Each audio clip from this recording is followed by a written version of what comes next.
Ada satu orang perempuan cerita sama saya berapa tahun yang lalu ya. Dia bilang, "Ustazah, makasih udah bikin majelis maulid.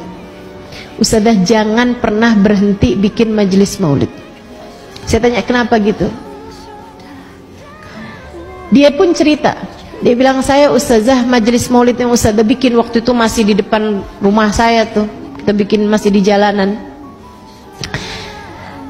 Dia bilang itu adalah majelis maulid pertama yang saya hadiri Ustazah.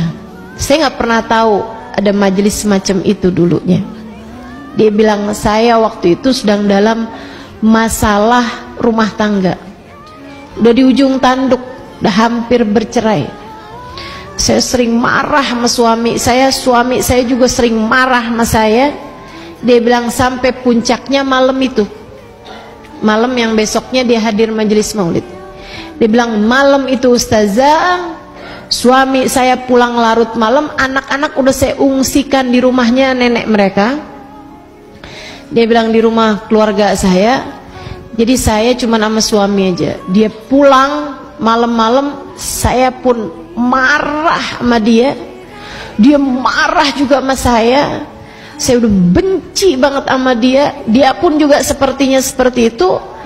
Akhirnya jam-jam sekitar jam 1 malam, jam 2 malam, dia kemudian keluar dari rumah dengan banting pintu. Terus dia bilang, saya nggak akan balik lagi ke rumah ini.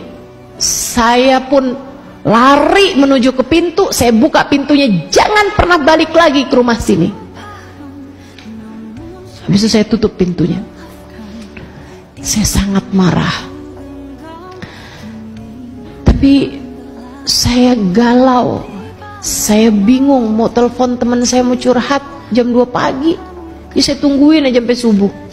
Begitu subuh saya telepon teman saya.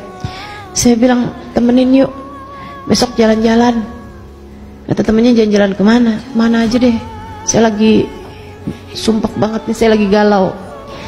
Terus dia cerita bahwa dia habis tengkar sama suaminya gini gitu, gak macem. Akhirnya temennya bilang, saya besok mau hadir maulid Ustazah Halimah di Tebet gitu. Dia bilang, majelis apa itu? Dan ntar aja, kapan-kapan aja hadir majelis, temenin saya dulu dong, saya akan lagi kayak gini nih, dia bilang. Terus dia bilang, maulid tuh cuma setahun sekali aja. Oh gitu, ya udah kalau gitu saya ikut. Akhirnya dia nggak ngerti pun memutuskan ikut. Nanti pulangnya baru mau dianterin kemana dia mau pergi gitu. Pagi-pagi berangkatlah, dia bilang, saya berdua Ustazah barengan sama teman saya, kita duduk di atas got, nggak kebagian tempat, duduk di atas got. Nah ini dia nih ya, kita kalau hadir majelis maulid itu, ibu-ibu, teman-teman, adik-adik saya sekalian, posisi tidak menentukan prestasi. Enggak, majelis maulid, majelis ilmu, majelis taklim itu beda. Posisi tidak menentukan. Enggak. Yang duduk di depan belum tentu dapat lebih banyak daripada yang duduk di tengah atau di belakang. Bagi sekarang di Jakarta banyak tempat-tempat nggak muat, jadi ada tim duduk di bawah pohon rindang, nggak kebagian tempat.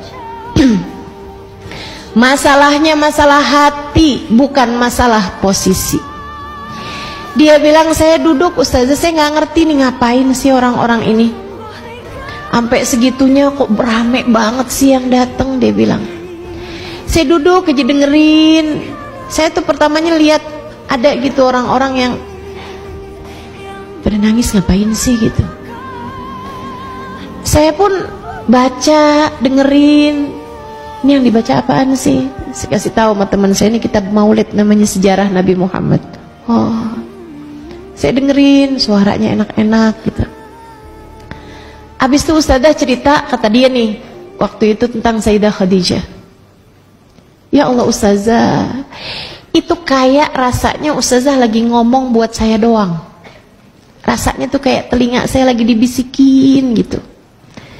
Dia bilang, Ustazah, rasa-rasanya saya langsung kebayang rumah tangga saya dengan keadaan saya yang selama ini selalu menuntut suami, mungkin di luar batas kemampuan dia.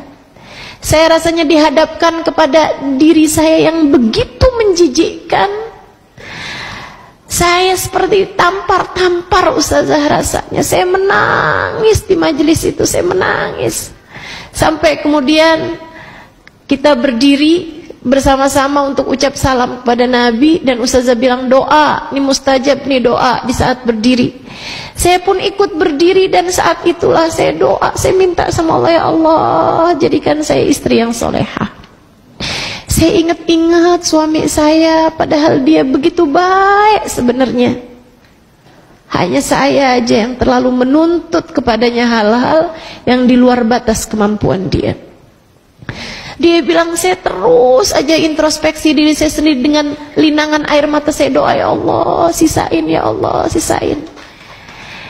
Saya takut aja suami udah memutuskan untuk menceraikan saya misalnya, karena malam tuh kan pulang kabarnya kan begitu, saya nggak bakalan pulang lagi ke rumah ini. Dia bilang, saya merasa sangat berdosa.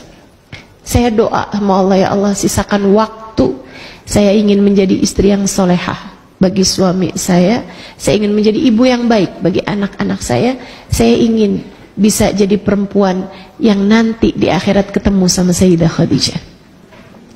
Dia bilang, abis selesai majelis, teman saya bilang, yuk mau diantarin kemana? Saya bilang, enggak, saya mau pulang aja, saya mau nyari suami saya mau minta maaf sama dia, saya pengen dikasih kesempatan buat jadi istri yang baik bagi dia. Dia bilang, begitu nyampe rumah, teman saya pulang lagi, saya mau masukin kunci nggak bisa-bisa, karena ternyata udah ada kunci di dalam. Dia bilang, saya ketok, suami saya bukain pintu. Saya senang banget ngelihat dia. Sebelum saya bilang apa-apa sama dia, dia peluk saya, kemudian dia bilang, maafin saya, sisain saya waktu buat saya bisa jadi suami yang baik buat kamu. Dia bilang, saya nangis ustazah, saya minta maaf sama dia. Dia bilang, ustazah doain biar kami terus bisa jadi pasangan rumah tangga yang baik. Teman-teman saudaraku sekalian, kita nggak pernah tahu nih, kenapa kok bisa ada banyak sekali kisah-kisah yang saya dengarkan dari orang hadir majelis maulid, orang bersolawat kepada Nabi Muhammad. Masalahnya Nabi Muhammad itu sahlan ida a'ta, adalah seorang nabi yang mudah untuk memberi. Ketika kita datang, kita bersolawat dengan sungguh-sungguh pada Nabi, kita punya cinta sama Nabi gitu, sangat mungkin untuk kita pulang dari majelis maulid, kita pulang dari kita bersolawat, atau ketika kita ngerasa dekat menabi, kita solawatan menabi, sangat mungkin untuk doa-doa kita diijabah, harapan-harapan kita dipenuhi oleh Allah Subhanahu